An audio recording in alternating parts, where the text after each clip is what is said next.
Welcome to Comfort Time with Aunty Yunike, where we share testimony stories. Today's topic is traditional beliefs.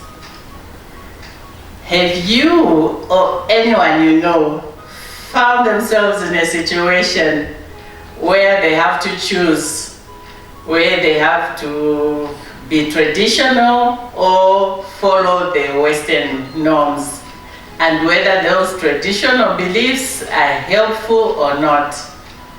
Well, today I'm going to share a story where I found myself in a situation where I was put this way and that way.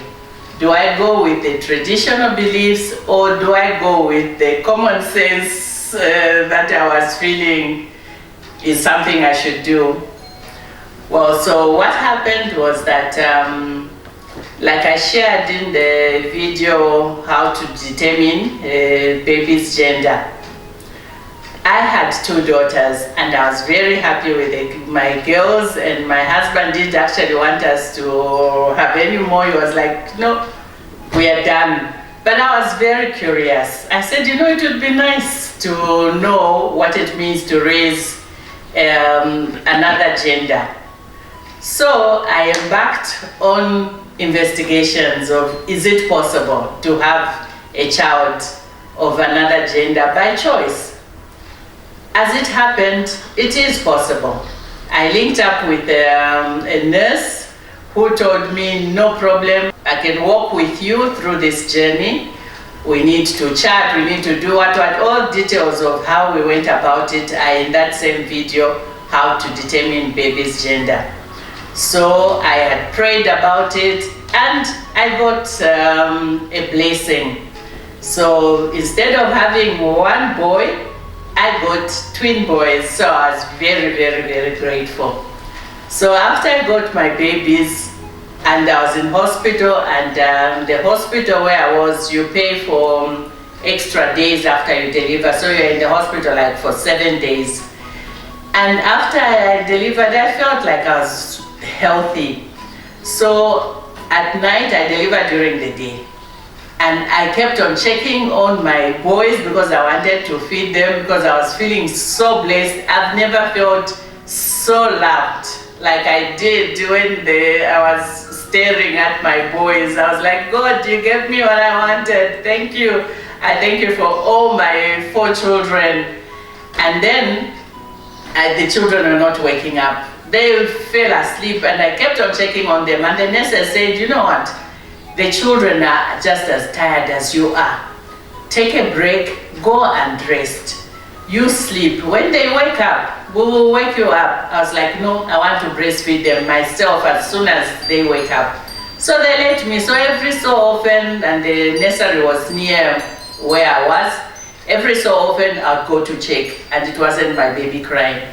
Every so often, I'd go to check and it was not my baby crying. So, okay, finally I rested and I fell asleep.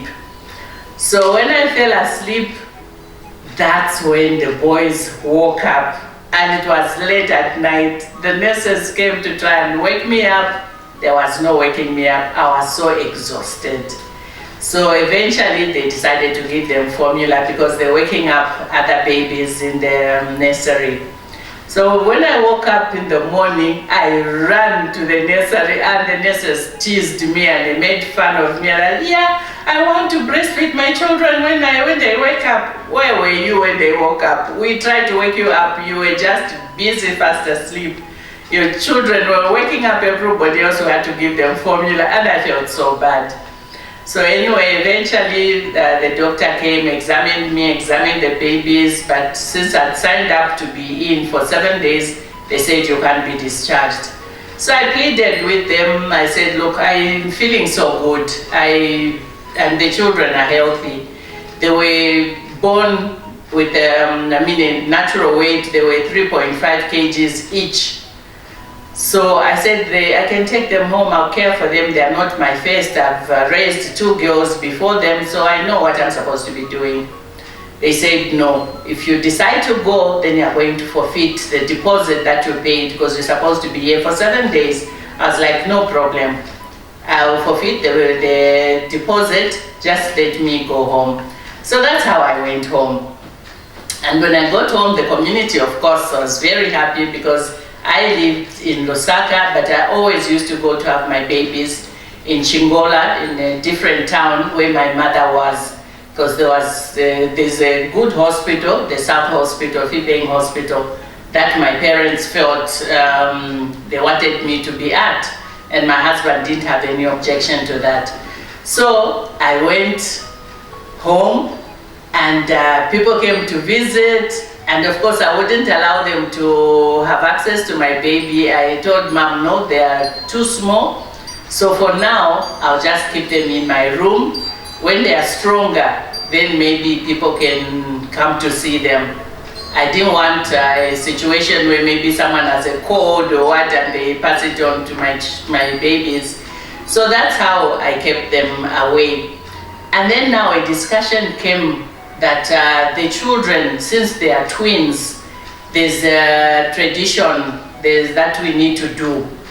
We need to carry the children in a basket early in the morning, about 5 a.m., and parade them in the community, shouting, "We have come, please receive us, we have come, please receive us." And that way the children will grow up healthy, then they will not have any illnesses, and then they'll be safe.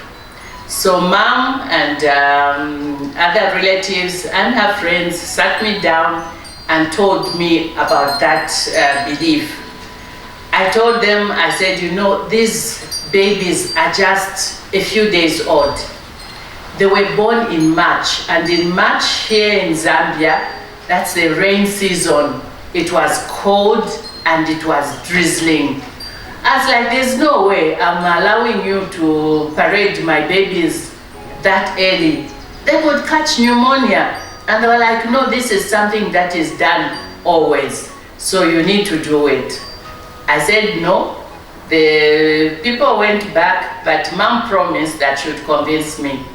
So she came and sat with me and said, look, it would not look nice that people, elders have come and you are disputing. They're only doing it for your good. They're trying to save their children. I'm like, there's no children of mine that small that is being paraded in the community for the sake of tradition. So she hoped that when her friends come and the other family members, I will have thought about it and I'll agree. So the next day they came.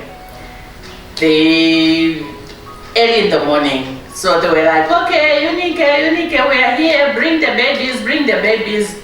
I was like, no babies of mine are going anywhere. So Mom said, I talked to her, she refused, but maybe you elders, when you talk to her, she'll agree. And they were like, oh yeah, we know Yunike. Yunike is a very obedient child. I mean, she grew up here with us. Now she's living in Lusaka. That doesn't mean she cannot listen to what we are saying. So they came, they knocked on my door. I came out and left the children in the bedroom and locked it. They tried to explain. I told them, I'm sorry, but I'm not going to accept that. My children cannot be paraded in this rain, in this cold, when they are that small. They're too fragile. So I'm not going to allow that. They're like, no, but it's our tradition. Custom demands. I'm like, I'm sorry. I'm not going to allow you to do that to my babies. So Mom tried. I went back in the room. I said, the only thing I'm accepting is that I have a heater for the heat and a basin of water so that the air doesn't get dry. That's all allowed in that room. And I didn't allow anyone else in apart from my mother, of course. So now they had a discussion outside. What do we do? This child is so stubborn. And I heard someone saying, she's now a Lusaka person. She's no longer the Yunike that you knew, that she can listen to you. And someone else said, these educated children, they are a problem. They don't listen to us. We have tried, we have done our part. We have told her what to do, she doesn't want to listen. So Mom said, okay, maybe we give her a few more days. And she made breakfast for everybody. They ate, and eventually I could hear that there was no more noise in the house, so I knew they had gone. And mom was so embarrassed. So she was like, Yunike, sure. Ungabalekelele bantu kuti balude benzofuna kuti bakuyavyeko ni chinji kazi we mwanawe. You, Yunike, how could you refuse for people to perform the ritual that they're supposed to perform? It was for your own good. I was like, no, ma'am. Vana vangalwale. Matenda ya mpepo bakalowewana mpepo vana nakufa vangafwe. Lombaneo vantu vakaniseke kuti wenu wopunzira. Wenzozi balini kuti vana akapitisha msanga. Valowewe mpepo vangalwale. Ni vana vangu nivomelelini. So I said, I'm sorry, ma'am. My children are small, they are fragile. I know that is a custom. I know that ritual was supposed to be performed, but common sense dictates that exposing them to the elements that early, that young, will put them at risk. So I'm sorry for being disobedient, but I cannot risk my babies. So eventually, mom let it go. And they became the talk of the community, the stubborn Yunike and whatever I didn't mind. So eventually, after about a month, the children were stronger, and my husband was ready to come and pick us up and take us back to Lusaka. So he came. We allowed a few of her close family and friends to come and see the babies, and then we took off and went back to Lusaka. So I refused to perform the rituals that were supposed to be performed. And here I would like to find out, has any of you found yourselves, or someone you know found themselves in a situation where they're supposed to perform a certain ritual because it's a belief, it's a traditional belief, and whether it worked out okay for them, and whether it's something that you think we should continue. I know there are some beliefs that are good for us. They teach us manners, like how to respect elders. Those are things that we were taught. Any elderly person who is a woman is your mother. If it's a man, that's your father. And those are things that we've carried on, and they are good for us. They teach us and the children respect and love for our elders. But then there are some beliefs that I'm not sure they are that good for us. So please share with us in the comments below your feelings or your encounter with traditional beliefs. Comfort time is about sharing. Comfort time is about uplifting each other's lives. Comfort time is about love. So let's spread the love. If you have subscribed, I'm saying thank you. If you haven't yet, I'm saying please do. And also give us a thumbs up, share widely so everybody can have access to this information. See you in the next video.